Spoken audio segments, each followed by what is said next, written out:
Good evening once again. I'm back, better than ever, and this time coming to you all as the boys varsity basketball coach. I had the privilege of coaching this year's team with my younger brother Jim as the JV coach, as well as with the help of Coach Justin Taylor and Coach Mark Sousa. Unfortunately, those gentlemen were unable to be with me for the filming of tonight's video, but they send nothing but their love and best wishes to all of you and your families at this time. What a season. Filled with plenty of highs, plenty of lows. Big expectations, and early returns on those expectations weren't great. We worked extremely hard in the preseason and throughout the duration of the season, but there were just times where we just couldn't seem to get the right combination of game plan, execution, you name it, to get the wins that we needed early on in the season. There's so much to say about this season, and I wish to apologize in advance, as I'm sure I'm going to forget something. I'm likely going to forget somebody, and I'll feel awful for it, but it's with no ill intention towards anybody. So anyway, I want to talk first and foremost about the individual players of this team and acknowledge them for their contributions to our program this year. Receiving certificates of achievement, we have freshman Mark Ayub, freshman Corbin Delane, freshman Evan Iman, freshman Mylan Grant, freshman Caden Jose, freshman Morgan LeClaire, freshman Jose Mateo Martinez, sophomore Joe Ricardella. Earning varsity letters for the 2019-2020 season: sophomore Dylan Wamsley, sophomore Mike Genovese, junior Dan Suckley, junior Nate Scarola, junior Captain Chad Suckley, junior Ty Harkness, junior Brendan Feiner, junior Ryan Bethan, junior Keegan Daigle, senior Sean Gillespie, senior Tyler Bond, senior Isaiah Johnson, and senior Ian Betham. I've been fortunate since being the varsity coach at Thomaston High School to year after year have just the highest quality of kid you could imagine. My father, who many of you are familiar with seeing around the gym, always comments to me, and even as recently as last week when we were talking about the season that was and the hopeful season that will be, he was saying, you just have awesome kids every year, and I can't argue with it. We have the best kids going. This year, though, it was about more than just being good kids. We were really committed to the goal of achieving something that we hadn't achieved in a while. We had big goals, big aspirations, and as I said, I'm confident that the work the kids put in was commensurate with the goals that they had for this team this year. Before I talk any more about the team again, I'd like to just acknowledge some individual accolades of team members.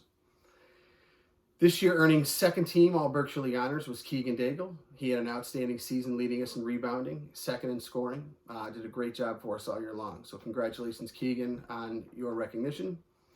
Earning first team All Berkshire League as well as first team All State was junior captain Chad Suckley.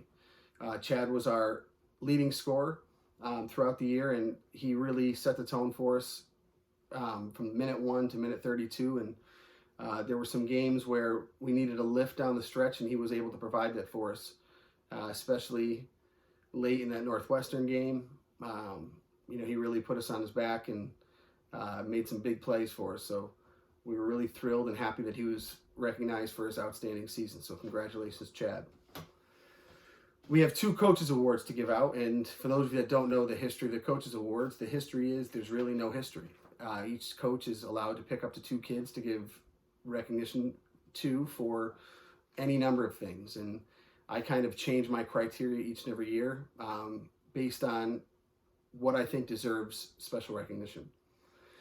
So this year I've dubbed the 2 Coaches Awards the following: Most Improved Player and Best Teammate Award. For Most Improved Player, the Coaches Award recipient is Brendan Feiner. Brendan finished his junior season having started, I want to say, 43 consecutive games as a guard for our team. His sophomore season started out with a bang, and he hit some bumps in the road along the way, but still was a steadying force for us all throughout last year. This year he came back better, faster, stronger, and again earned the right to be a starting guard for our team. Again, he had some ups and downs like the rest of the team, but towards the end of the season, the last 5 or 6 games in particular, he was one of our leading scorers every night, which, again, points aren't everything, but he always is our best defender. He always handles the ball against pressure. And down the stretch when we needed him most, he cut down on turnovers and really was a steadying force for us, as we finished out the season. We couldn't be prouder of the work Brendan did, and I know he's at home right now working to make sure that his senior season's even better than his junior one, and I cannot wait to see the added progress he's made since the end of this past season. The second Coach's Award we're giving out tonight is what we're calling the Best Teammate Award. There are a lot of factors that go into making a team, a winning program, a winning culture. Obviously, talent and hard work are paramount towards any success that you're going to have. But team chemistry is proven time and time again to be a critical component of any successful team. And too often you have teams comprised of individuals who are very much out for their own statistics, their own achievements, and are willing to sacrifice team goals in pursuit of their own personal goals. Those types of kids often do not contribute to a winning formula. In fact, the exact opposite type of kid is the one that's most likely going to contribute to a winning formula. The student athlete, the player that is willing to do whatever it takes in practice and games, between games, to make sure that the team gets from him the best effort, the best attitude, the best support that the person can possibly give to improve the quality of the team culture and to keep the focus on winning and a sense of family that we take great pride in establishing within our program. This year, the winner of the Best Teammate Award goes to junior Dan Suckley. For those of you that don't know Dan, you're missing out on one of the finest young men that you'll ever meet. He is the epitome of selflessness, high character, strong values, relentless worker. Each and every day in practice, he worked. He pushed our varsity starters to get better while getting better himself.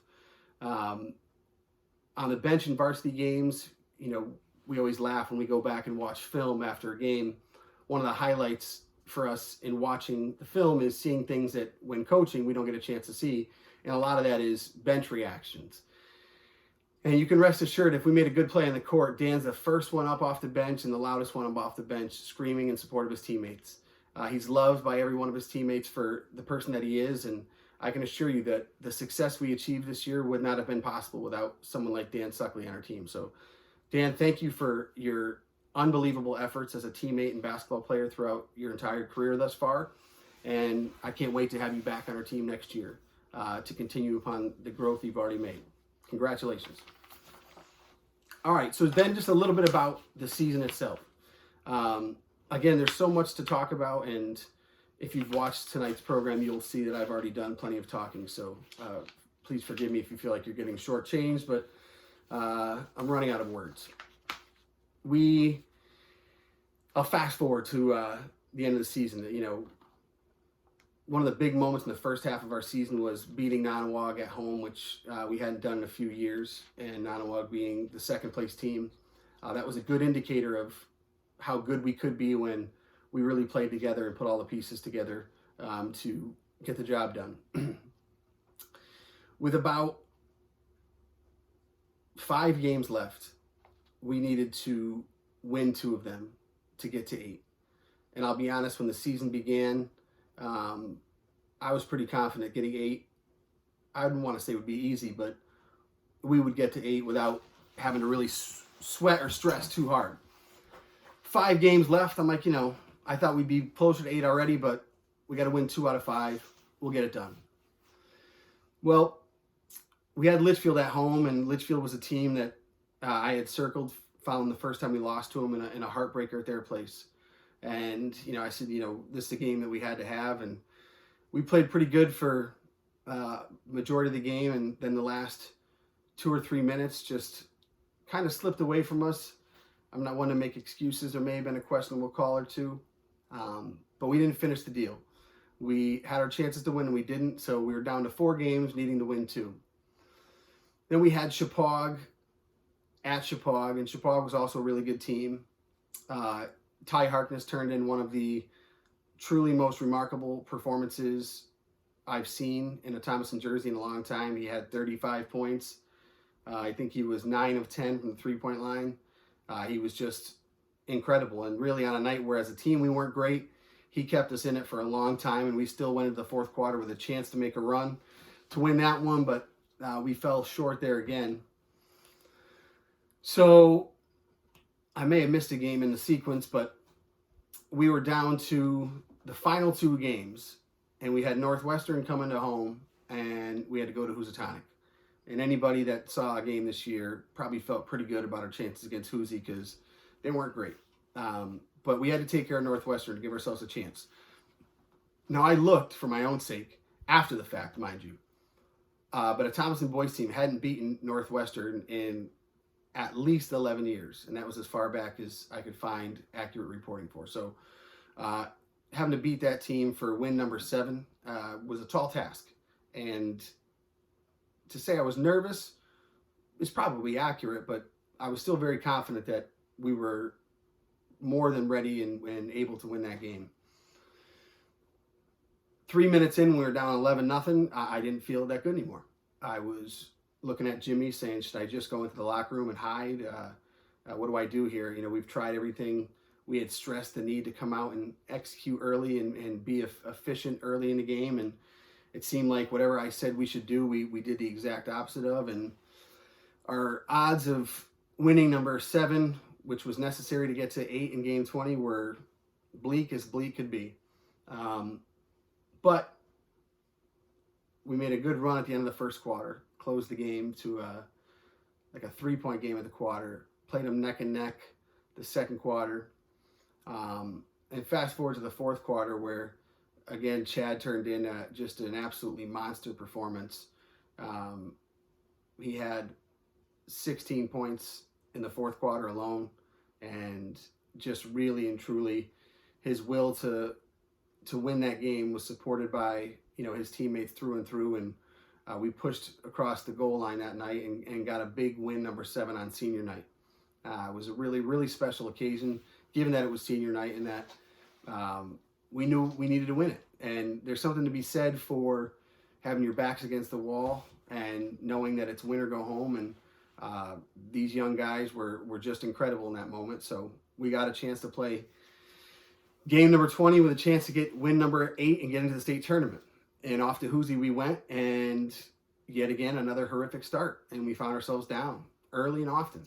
And again, I was finding myself looking for an exit strategy from the gym. I had said to Jimmy before the game, if we lose this game, I said, I'm walking home from Housatonic, which if you've never been to Housatonic, that's a mile or 2 miles just outside of Narnia. So it would have been a heck of a walk. But Nate Scarola and Ian Bethan came out in that second quarter and played like absolute warriors, kept us in the game big time. And we got to the second half after, I'll say, a passionate halftime conversation. And we came out and we started to click in the second half. And the rest was history there. I mean, we were the better team and we took care of business as we were supposed to. So no parade, no big celebration. You know, we did what we had to do and we were on to the postseason.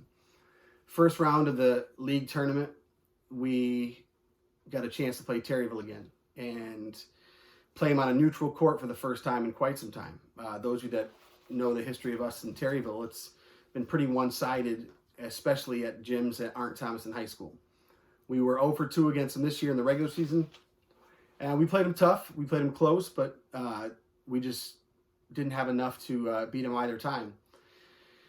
And I don't know what it was that day. I mean, again, I thought our preparation was good. I thought we were really ready to go. And for the first 24 minutes, it was one of the most one-sided games in our favor I'd ever coached. Our kids were just insane. They were awesome, aggressive on defense, dictated both ends of the floor.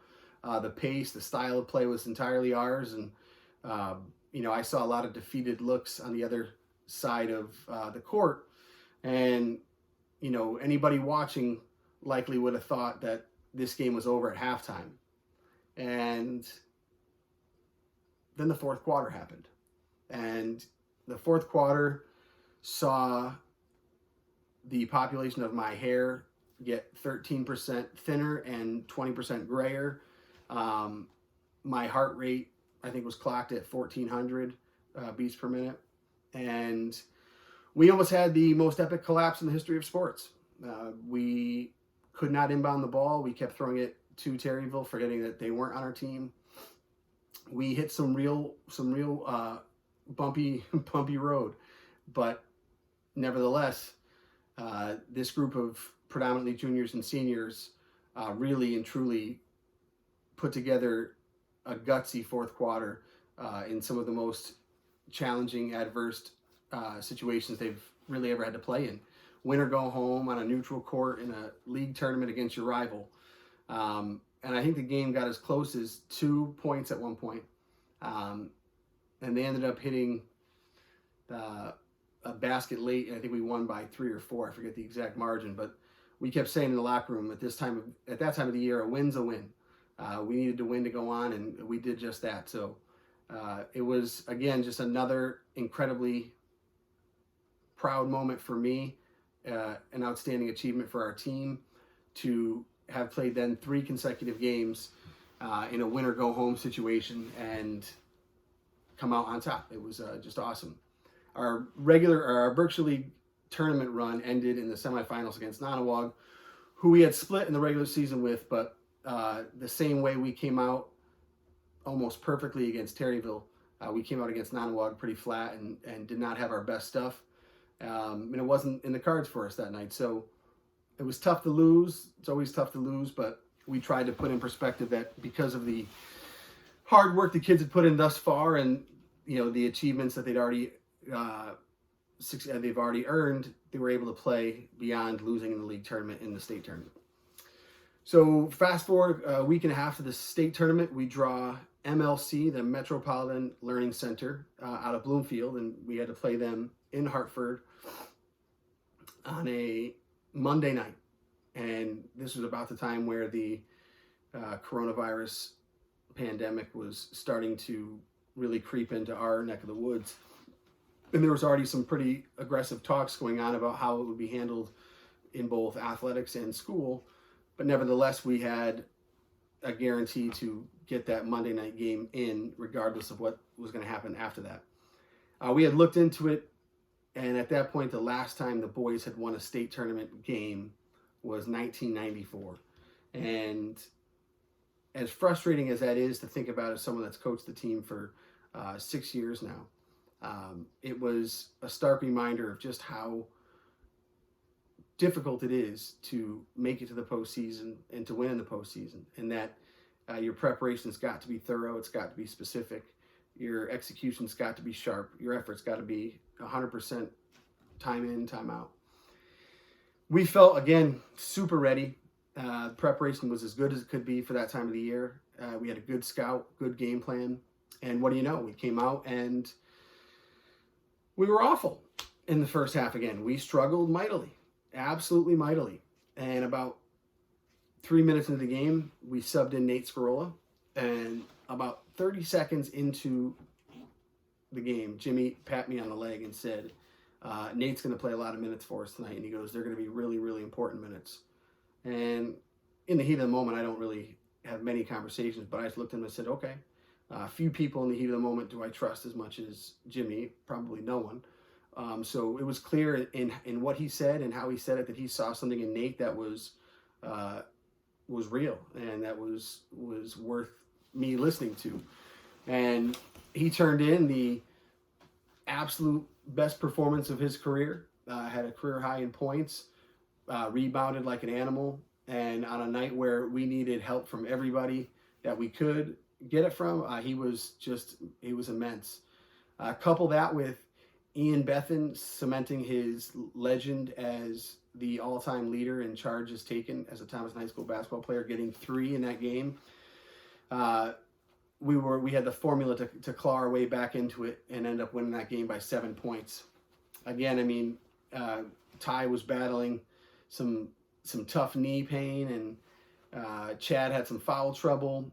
We were just kind of all out of sorts, but Nate and Ian, who fittingly enough were also the two guys that in game 20 against Housatonic really stepped up and played awesome basketball for us, showed up again and kind of carried us through a tough stretch until we really got our footing in the second half and started to play Thomaston basketball, and ended up, like I said, winning that game by 7.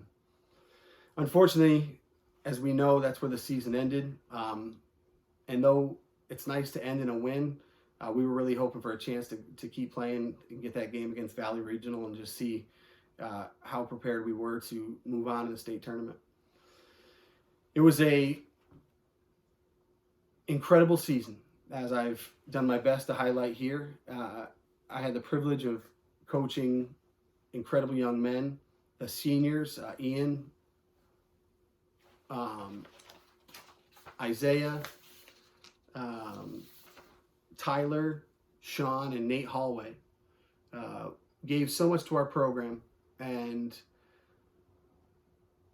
really deserved to have the season that we ended up having. Despite the bumps in the road, it was a successful season in many ways, and I couldn't be prouder of the work that these seniors have put in throughout their career as basketball players for Thomaston. I wish them nothing but the best in the future, and I love them, I'll miss them, and I hope to see them again in the future. For those non-seniors who are coming back again next year, we've set the bar pretty high with the work we were able to accomplish this year. We have every right to have incredibly, incredibly high expectations for success in the 2020-2021 season, but that success won't be attainable, as no previous success was never attainable without the intense hard work and purposeful work in this offseason between now and the start of that season to get better, to improve areas of deficiency, to continue to play as a team and build those relationships as players. The time is now to continue to work even during quarantine. Individual skills can still be worked on, and conditioning is always something you can stand to improve on. So, like I said, I'm very hopeful that we will have a great 2020-2021 season. We as coaches will continue to do our work to make sure that we're prepared to have the best season possible. I thank all the parents for your continued support in getting student athletes to games, making sure that uniforms are washed, making sure they're well fed, and coming to practice, coming to games in the right mindset. You guys are awesome, and for me to say I've got the best kids around is really and truly just a testament to you all as parents and our Thomaston community as a whole for helping to raise and develop these boys into outstanding young men. We take great pride in the character of our team. I think we finished second in the sportsmanship, which is, I think, the worst we finished in the last 4 years. And it's just, again, a testament to the families of Thomaston, the families of our program, and just the overall quality of character of these student athletes.